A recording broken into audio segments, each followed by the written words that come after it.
श्री स्वामी समर्थ. स्वागत आहे तुमचं माझ्या YouTube चॅनल मध्ये. आजचा दिवस तुम्हाला खूप छान सुख समाधानाचा आणि आनंदाचा जावो ही स्वामींच्या चरणी प्रार्थना करते आणि आज या नवीन व्हिडिओला सुरुवात करते. तर बघा मित्रमैत्रिणींनो, उद्या सोमवार 14 जुलैला आलेली आहे आषाढ महिन्यातील संकष्टी चतुर्थी आणि या आषाढ महिन्यातील संकष्टी चतुर्थीला गजानन संकष्टी चतुर्थी या नावाने सुद्धा ओळखलं जातं. या दिवशी पृथ्वी तलावरती जे गणेश तत्व असतात तर ते रोजच्या तुलनेपेक्षा कितीतरी सहस्रपटीने कार्यशील असतात. या तत्वामध्ये आपण जर आपल्या घरासाठी, कुटुंबासाठी, आपल्या घरातील व्यक्तींसाठी, त्याचप्रमाणे आपल्या मुलांसाठी काही प्रभावशाली उपाय जर केले, सेवा जर केल्या तर त्याचं पुण्यफळ जे आहे तर ते नक्कीच आपल्याला प्राप्त होत असतात. त्यातलाच एक अतिशय अत्यंत प्रभावशाली असा मसूर डाळीचा उपाय आपल्याला उद्याच्या दिवशी करायचा आहे. आपल्याला सोमवार आषाढ संकष्टी चतुर्थीच्या दिवशी मसूर डाळीचा अतिशय अत्यंत प्रभावशाली उपाय जर आपण केला तर शत्रू नावालाही उरणार नाही. आपल्या घरात पैसाच पैसा येईल, दारिद्र्य संपेल असा हा अतिशय अत्यंत प्रभावशाली उपाय आहे. या उपायाने अतिशय प्रभावी योगामध्ये जर तुम्ही हा उपाय केला तर नक्कीच याचे जे लाभ आहेत तर ते आपल्याला बघायला मिळतील. आषाढ महिन्यातील प्रत्येक दिवस हा खूप महत्त्वाचा मानला जातो. या आषाढ महिन्यात पृथ्वी तलावरती जे विष्णू तत्व असतात तर ते खूप जास्त प्रमाणामध्ये ऍक्टिव्ह असतात आणि त्याच वेळेत ज्या या पवित्र तिथी जवळ येतात त्यावेळी पृथ्वी तलावरची जी सकारात्मक ऊर्जा असते तर ती खूप जास्त प्रमाणामध्ये ऍक्टिव्ह होत असते आणि या तत्वांचा आपल्याला लाभ जो आहे तर तो मिळत असतो. आपल्या घराची, पतीची, मुलांची प्रगती व्हावी यासाठीच आपल्या ज्योतिषशास्त्रामध्ये आणि आपल्या वास्तुशास्त्रामध्ये काही प्रभावी असे उपाय देखील सांगितले गेले आहे. त्यातलाच हा मसूर डाळीचा उपाय आपल्याला उद्याच्या दिवशी आवर्जून करायचा आहे. आता हा उपाय कशा पद्धतीने करायचा आहे, कोणत्या वेळेमध्ये करायचा आहे आणि मसूर डाळ आपल्याला कुठे अर्पण करायचं आहे याविषयीची संपूर्ण माहिती आजच्या या नवीन व्हिडिओमध्ये मी तुमच्या बरोबर शेअर करणार आहे. त्यामुळे तुम्ही हा व्हिडिओ स्किप न करता शेवटपर्यंत नक्की बघा. चॅनलवरती तुम्ही जर हा व्हिडिओ पहिल्यांदा बघत असाल तर चॅनलला आवर्जून सबस्क्राइब करा आणि असेच नवनवीन माहितीपूर्ण व्हिडिओ बघण्यासाठी समोरील बेल आयकॉनलाही प्रेस करा. त्यामुळे काय होईल, जेव्हा कधी मी नवीन व्हिडिओ अपलोड करेल तर सर्वात अगोदर त्याचं नोटिफिकेशन तुम्हाला मिळेल आणि तुम्ही एकही व्हिडिओ मिस करणार नाही. तर बघा, उद्या सोमवार आहे आणि आषाढ संकष्टी चतुर्थीच्या दिवशी आपल्याला अगदी लवकर उठायचं आहे. त्यानंतर आपल्याला आंघोळीच्या पाण्यामध्ये थोडंसं गाईचं कच्चं दूध जे असतं तर ते टाकून आपल्याला आंघोळ करायची आहे. त्यानंतर भगवान गणपती बाप्पांची पूजा आपल्याला करायची आहे. गणपती बाप्पांची मूर्ती एका तामणामध्ये ठेवायची आहे. दिवा धूप प्रज्वलित करून घ्यायचा आहे आणि गणपती बाप्पांच्या मूर्तीवरती पंचामृत किंवा कच्चा दूध किंवा पाण्याने तुम्हाला अभिषेक करायचा आहे. अभिषेक करत असताना ओम ग गणपतये नमः या मंत्राचा जप करायचा आहे किंवा मग तुम्ही गणपती अथर्व शीर्षम पठण देखील करू शकता.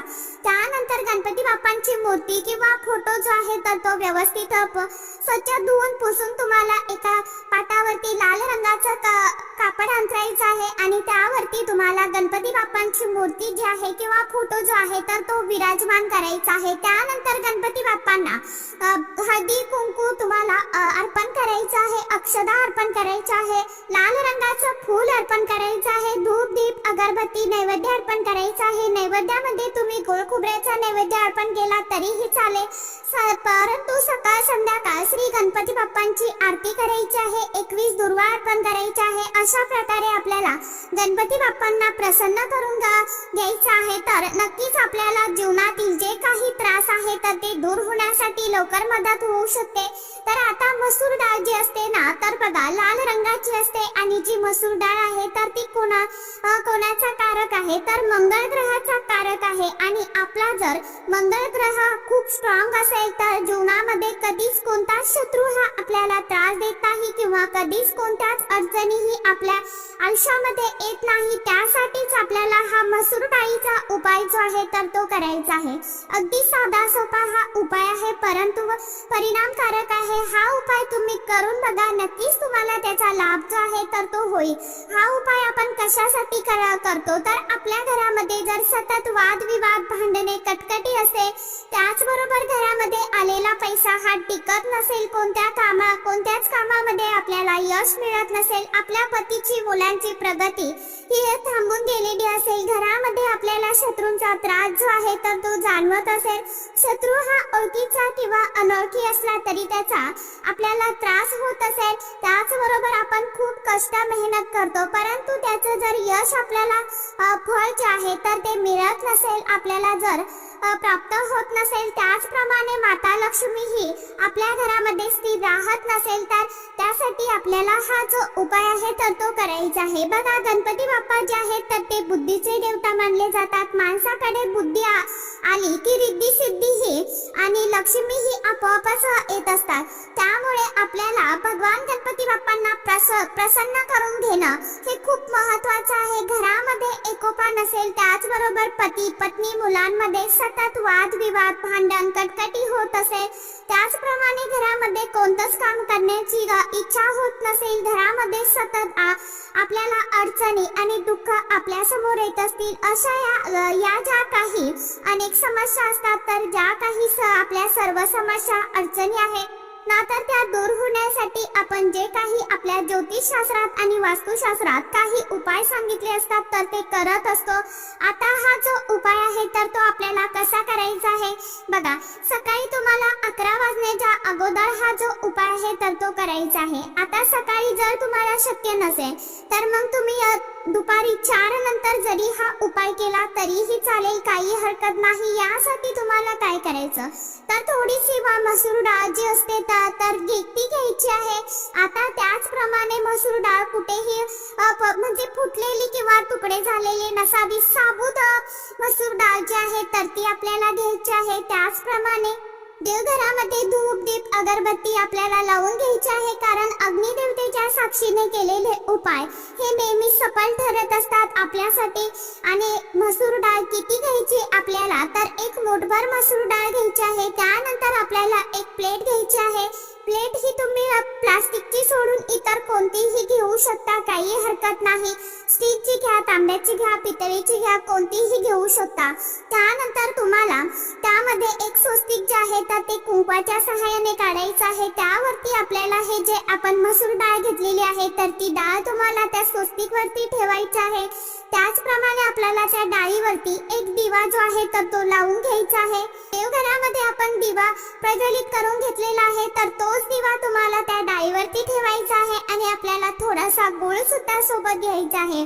त्याचबरोबर तिथे बसून तुम्हाला 1 वेळा गणपती अथर्व शीर्षम पठण करायचं आहे, 1 वेळा तुम्हाला गणेश स्तोत्रम पठण करायचं आहे. या 2 सेवा तुम्हाला आवर्जून करायच्या आहे. त्यानंतर तुमच्या ज्या काही अडचणी समस्या असेल तर त्या अडचणी तुम्हाला तिथे बोलून दाखवायच्या आहे, व्यक्त करायच्या आहे आणि नंतर दिवा जोपर्यंत प्रज्वलित आहे तोपर्यंत प्रज्वलित राहून द्यायचा आहे. दिवा शांत झाला की त्यानंतर दिवा उचलून घ्यायचा. आता दिवा जोपर्यंत तेवत आहे तोपर्यंत आपल्या घरातील जे काही दोष आहेत त्या सर्व डाळीमध्ये जे आहेत तर ते समाविष्ट होणार आहे. त्यानंतर दिवा उचलून घ्यायचा, दिवा स्वच्छ करून परत तुम्ही देवघरामध्ये यूज करू शकता.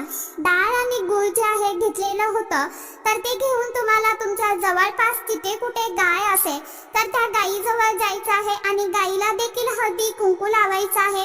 आणि त्यानंतर तुम्हाला हा जो प्रसाद आहे मसूर डाळ आणि गूळ तर ते तुम्हाला गायीला खाऊ घालायचं आहे. गायीच्या पाठीला तुम्हाला स्पर्श करायचा आहे. तुमच्या मनातील जी काय इच्छा आहे तर ती तुम्हाला व्यक्त करायची आहे आणि त्यानंतर आपल्याला आपल्या घरी यायचं आहे. अशा पद्धतीने आपल्याला हा जो मसूर डाळीचा उपाय आहे तर तो आवर्जून उद्याच्या दिवशी करायचा आहे. आता आपल्या घरामध्ये जे काही दोष अडचणी संकटे आहेत तर ते सर्व या उपायामुळे दूर होणार आहे. कारण गायीच्या पोटामध्ये 33 कोटी देवी देवता हे विराजमान असतात आणि आपल्या मनातील इच्छा ही 33 कोटी देवी देवतांपर्यंत नक्कीच पोहोचत असते.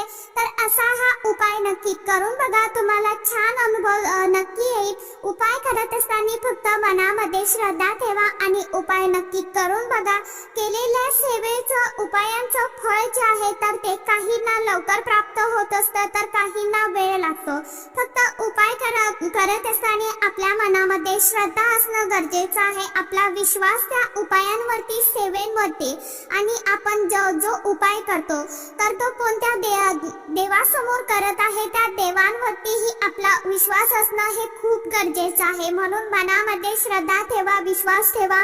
देव आहे आणि नक्की उपाय करून बघा. सोबतच कष्ट आणि कर्म ही चांगली करत चला. केलेल्या सेवेचं फळ नक्कीच गणपती बाप्पा तुम्हाला देईल. तर चला, झालेली सेवा जी आहे तर ती गणपती बाप्पांच्या चरणी रुजू करते आणि आजच्या व्हिडिओचा इथेच एंड करते.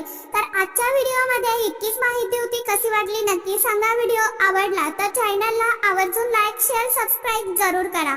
परत भेटूया नवीन माहिती सोबत, नवीन व्हिडिओसोबत. तोपर्यंत सर्व माझ्या YouTube परिवाराला श्री स्वामी समर्थ.